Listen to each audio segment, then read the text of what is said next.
السلام عليكم ورحمة الله تعالى وبركاته. لما أغيرت يوتيوب عن السلامة عشر كان ما ندعوكو سابسين سيدان فولدر أن أقر لين أما هايدين أن أقسم لين أنكو استعمالنا ويندو 7 marka hadii meeshan aan highlight ka saaro meeshan waxaad ugu jeedaa inuu folder ku jiro laakiin folderka magaciisa iyo folderka colorkiisa moodo hadii aan double click siiyo waxaad u jeedaa inuu barnaamijyo badan ku jiro laakiin uusan lahayn no name oo yahay marka sidee barnaamij kasto adiga folder ku jiro aad u qarsan kartaa waxa sameeynaa marka hore kan ayaan right click and delete sameeynaa kadib marka sameeyno waxa leenahay right click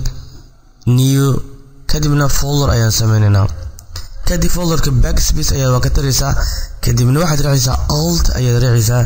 waxa taabanaysaa ayadoo altada haysi waxa raacaysaa eber hal lix eber kadibna meel balaanka ayaad ku dhufanaysaa marka waxa u jeedaa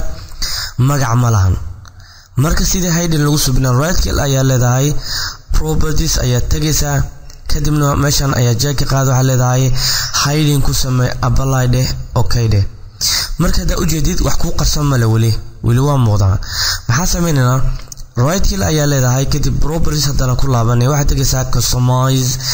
waxa leedahay folderkan change ku samee kadib waxaad imaanaysaa meel ay ku qorantaa blankigan ayaa imaanaysaa meelaha banaan oo blankiga ayaad apply leedahay oo faaruqa kadibna waxa leedahay apply kadibna okay ayaa leedahay waa kaasa sidaas ayaan waxaad ugu dhaxshuba kartaa magacna malan ma la ogaan karta meel kasta ugu sameyn kartaa computerkaaga marka insha Allah biidna kareem inaad ka faa'iideysan doontaan ayaa rajaynaya. Assalaamu calaykum wa rahmatullahi ta'ala wa barakatuh. Jazakumullahu khairan.